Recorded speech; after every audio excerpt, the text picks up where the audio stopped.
Good morning, and thank you for inviting me to testify before you. Over the last 4 years, the United States has endured a deliberately orchestrated invasion through weaponized mass migration. Millions of illegal aliens from over 170 countries have been funneled, often with cartel facilitation, into Texas and other border states, overwhelming state and local resources. This is not just a border crisis, it is a full-spectrum national security failure, manufactured by the Biden administration through the active subversion of U.S. immigration law, the construction of an illegal parallel immigration regime, and the forcible repurposing of our Homeland security apparatus to serve foreign nationals rather than American people.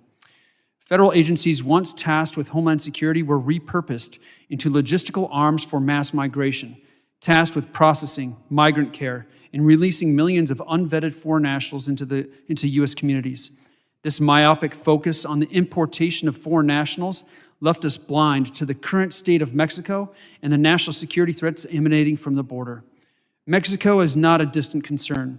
It is the most strategically consequential nation to U.S. Homeland Security, and yet it remains one of the most underestimated and politically ignored threats in the American national security apparatus.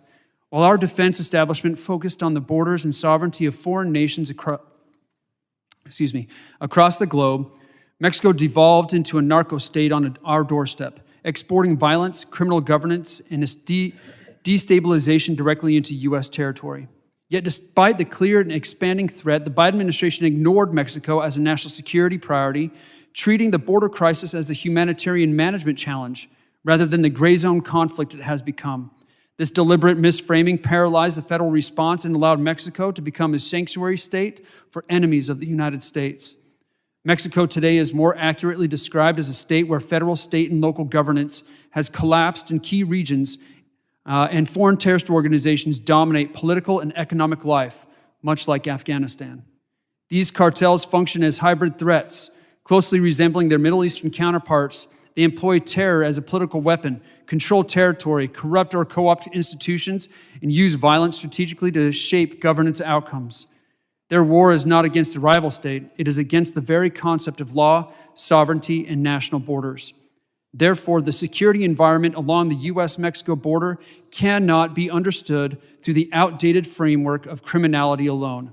What exists is an intolerable strategic alliance between the Mexican state at the national and subnational level and the cartels, a relationship that has evolved into a coordinated, aligned partnership with direct consequences for U.S. national security.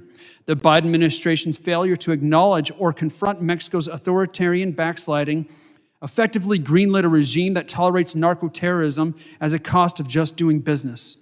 By continuing to treat Mexico as a diplomatic peer rather than a strategic liability, the Biden administration insulated a failing state from accountability while exposing American communities to escalating violence.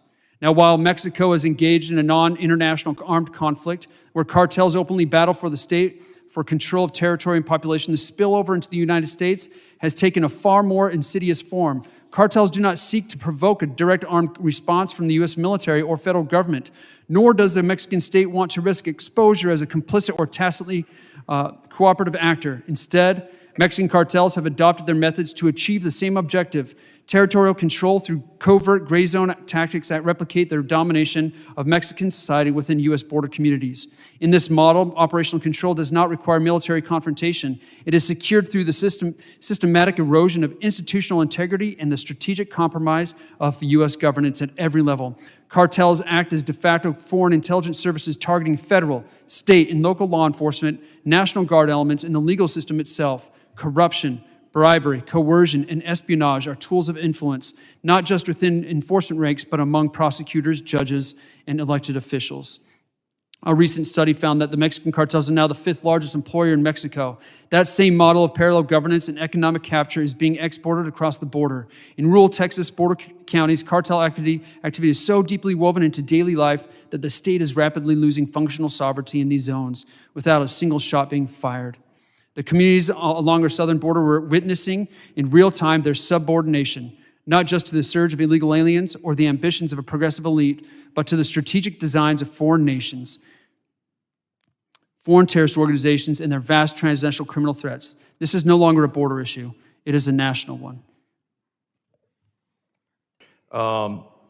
how can President Trump and Congress best tackle rounding up and deporting the hundreds of thousands of convicted criminal illegal aliens loose in our country?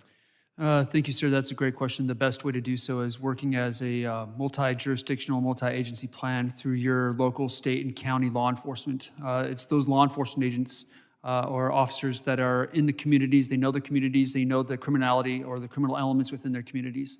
So the only way that President Trump and also Tom Homan are going to be able to go after all those hundreds of thousands that are currently on the non-disclosed docket for ICE that have criminal records is by going through a multi-agency, multi-jurisdictional plan led by the federal government. The federal government is just not big enough. Federal agencies are not large enough. And so they're going to have to go through that all the way down to the local level.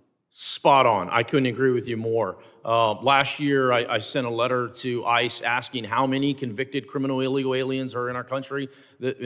One, I was shocked I got a response back. But even more shocking was the fact that it was 662,000. That is a large number. And to your point, the only way we're going to accomplish this is if we all are in the same boat, paddling in the same direction. Local, state, federal, all coming together. I just held a roundtable last week in San Antonio with my sheriffs, with my police chiefs, we had FBI there, we had HSI, we had DEA, you had all these different partnerships. And you've already seen some of the successes that President Trump has been able to, and his administration has been able to accomplish in Houston and throughout the country. But to your point, I think you're spot on. We have to do more. And the only way we do this is if we all pull our resources together to get these. Once again, I'm not talking about somebody that is here waiting their court case. I'm talking someone that's a convicted criminal illegal alien to the tune of 600,000.